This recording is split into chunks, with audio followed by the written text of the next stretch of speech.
जैसा कि सभी को मालूम होगा कि पटना हाईकोर्ट का जब आदेश आता है कि बीएड वाले शिक्षक अब नहीं रहेंगे तो 22,000 शिक्षकों की नींद उड़ जाती है।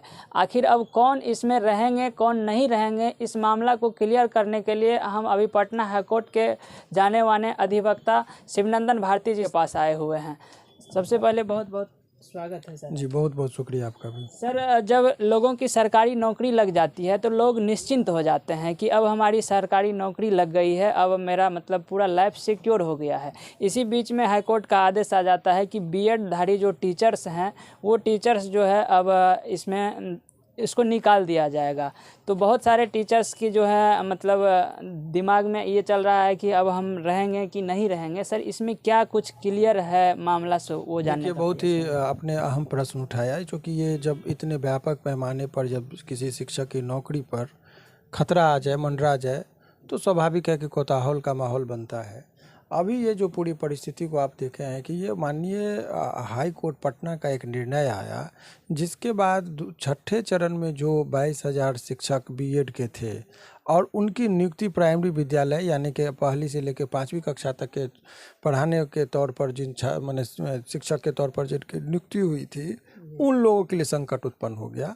और माननीय न्यायालय ने क्लियर कट कहा कि जो बीएड धारी हैं और प्राइमरी शिक्षक बनने के लिए वो अयोग्य माने गए हैं, और इसका ऐसा डिसीजन उन्होंने दिया और इस डिसीजन का आधार बताया उन्होंने कि देवेश कुमार शर्मा का केस है, जो माननीय सुप्रीम कोर्ट उसमें जजमेंट दे दिए थे। हाल 2023 के अगस्त में वो जजमेंट आया, जिसमें उन्होंने कहा कि भाई इस तरह का माने जो बीएड किए हुए हैं वो प्राइमरी टीचर के तौर पर वो कॉम्पिटेंट नहीं है, उनकी योग्यता को ये चैलेंज किया गया था।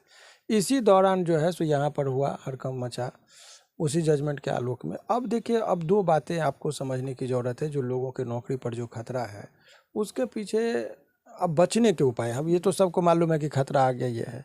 अब 22,000 लोगों का जो नौकरी पर जो माने खतरा आ गया है, निकल ही गए हैं इस जजमेंट के बाद।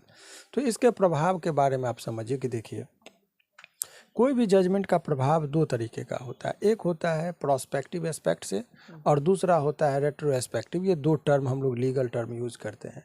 प्रोस्पेक्टिव का मतलब होता है फ्यूचर में, कि जजमेंट कब आया, 2023। तो जिस तरीके से साधारण शब्दों में समझेंगे तो जैसे ट्रेन होता है, तो ट्रेन मान लीजिए आगे की जैसे स्टेशन से खुल गई तो आगे बढ़ेगी, एक स्टेशन पीछे जाके पैसेंजर नहीं लेती है कि आगे ही बढ़ती है। तो उसको प्रोस्पेक्टिव की आगे से उसका लागू होगा, उस जजमेंट के आलोक में कोई कानून बनेंगे। तो 2023 का यदि ये चीज़ था तो 23 के बाद 23 में कोई बहाली होती, 24 में कोई बहाली होती, उस पर इसका प्रभाव होना चाहिए था।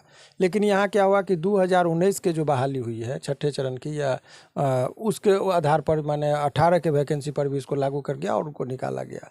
तो रेट्रोस्पेक्टिव कहते हैं, यानी कि पूर्व के चीज़ों को, जैसे एक स्टेशन 2 स्टेशन पीछे आके तब पैसेंजर को लेके जाके अपने साथ ये कर रहे हैं, ये एक टेक्निकल चीज़ है। तो इसमें हालांकि अब जजमेंट जो आ जाता है उस पर यदि लगता है कि आपको रिलीफ चाहिए, तो बहुत सारा है कि रिव्यू पिटीशन लोग फाइल करता है, एलपीए में जाता है, बहुत सा मैंने हाई कोर्ट का जो एक वो तरीका होता है, या फिर आप सुप्रीम कोर्ट जाते हैं, यही चीज़ें होती है। तो बहुत सारे लोगों ने रिव्यू के लिए कि पिटीशन की बात कर रहे हैं कि इसमें चूँकि रेट्रोस्पेक्टिव का जहाँ तक जिस सुप्रीम कोर्ट के जजमेंट के आधार पर ये केस को बीएड वाले हारे हैं, उसमें ये जो देवेश कुमार के केस में कि इसका केस का प्रभाव रेट्रोस्पेक्टिव होगा कि प्रोस्पेक्टिव होगा, उस बिंदु पर स्पीकिंग ऑर्डर नहीं है। तो उस चीज़ के बारे में उन्होंने कहा कि भाई इस चीज़ को यदि स्पीकिंग ऑर्डर नहीं है तो इसमें जो आदमी पहले से नौकरी में है उनको बचने का उपाय ये है कि जब तक, देखिए हाई कोर्ट ने तो एक बार आदेश कर दिया कि अब आप अयोग्य हैं तो नौकरी से निकलेंगे, नोटिफिकेशन आएगा। लेकिन उससे बचने के उपाय यही है कि अब उनको, यदि जिस हाई कोर्ट ने आपको निर्णय दिया, अपने ही निर्णय को पुनः वो यदि लगेगा कि नहीं इससे ये प्रभावित, तो ये सोशल एस्पेक्ट से ज़्यादा इस केस ने प्रभावित किया है। अब सोशल एस्पेक्ट क्या है वो समझिए। अब बहुत गरीबी में लोग पढ़ने वाले जो बीए डीएलएड वगैरह वही लोग करते हैं, जो बहुत माने सामान्य तबके के लोग होते हैं, लोन वगैरह लेके उन्होंने किया, शिक्षा लोन लिया इत्यादि। अब बहुत सारे लोगों को जब नौकरी होती है तब रहन सहन में परिवर्तन आता है। 2 साल से नौकरी में थे तो नौकरी होने के बाद लोग पहले मकान या गाड़ी की शौक रखते हैं, तो दोनों चीज़ बहुत, सरकारी नौकरी वालों को बैंक लोन भी बहुत आसानी से देती है। तो लगभग सभी लोगों का स्थिति यही है कि आपको मिलेंगे, अधिकतर लोग मिलेंगे नौकरी में जाने के बाद, जो शिक्षक बन गए तो उन्होंने लोन ले लिया, लोन लेने के बाद मकान बना लिया, गाड़ी बना लिया, तो रहन सहन और लिबास भी अपना स्टैंडर्ड कर लिया। अब उसके बाद क्या होगा कि लोग शादी की बात किए तो स्टैंडर्ड मेंटेन हो गया उसका।